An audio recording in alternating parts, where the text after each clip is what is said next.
Bonjour tout le monde, le morning brief du 8 février 2018. Aujourd'hui, c'est en fait la 28e journée de cotation.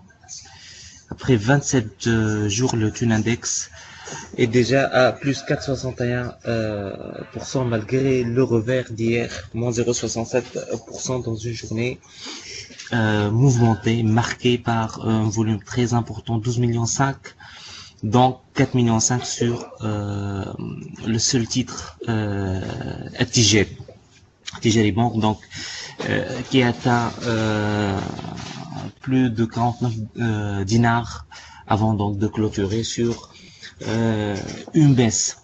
Le marché a enregistré des prises de bénéfices importantes, comme j'ai dit, marquées par des volumes, ce qui a créé de bons points d'entrée pour certains titres.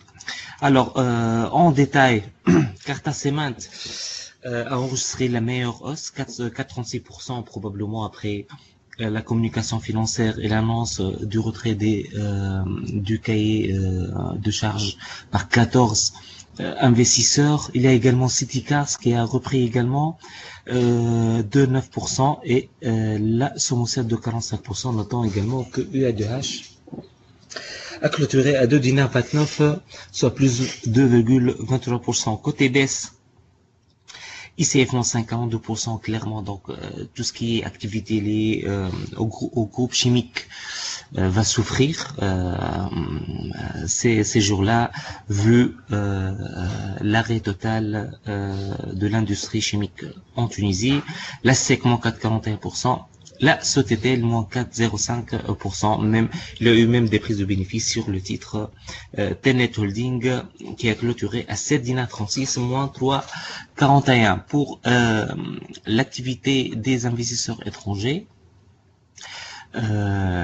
c'était un peu dynamique hier, donc on a constaté la vente de 7 938 titres d'Elis Holding, l'acquisition de 1000 titres SFBT, acquisition de 162 titres Soti Papier, de 5700 titres Artes et de 2500 titres Tenet. Côté vente, il y a notamment Aduia, 2148 titres et Naql, 1000 titres. Rappelons que Naql a annoncé une communication financière le 12 février.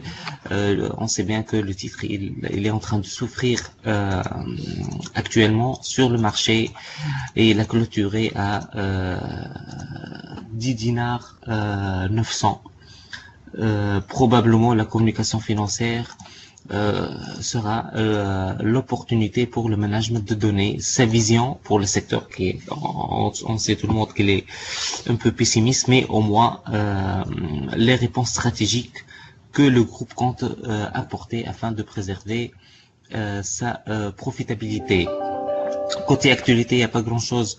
Probablement, hier, c'était le classement de la Tunisie par la GAFI comme étant un pays où il est plus ou moins facile de financer le terrorisme. En conséquence, le chef de gouvernement, il a proposé de remplacer l'actuel gouverneur de la Banque centrale, Chad El Ayari, par une autre personne, et le nom de Marouel Abbessi a circulé dans les médias. Juste, il faut rappeler que pour remplacer le gouverneur de la Banque centrale, il faut passer par l'ARP. Et donc, Chad El Ayari aura l'occasion de défendre, disons, son bilan, donc bien sûr plus ou moins positif. S'il y a des questions, je suis toute l'équipe est là pour répondre à vos questions.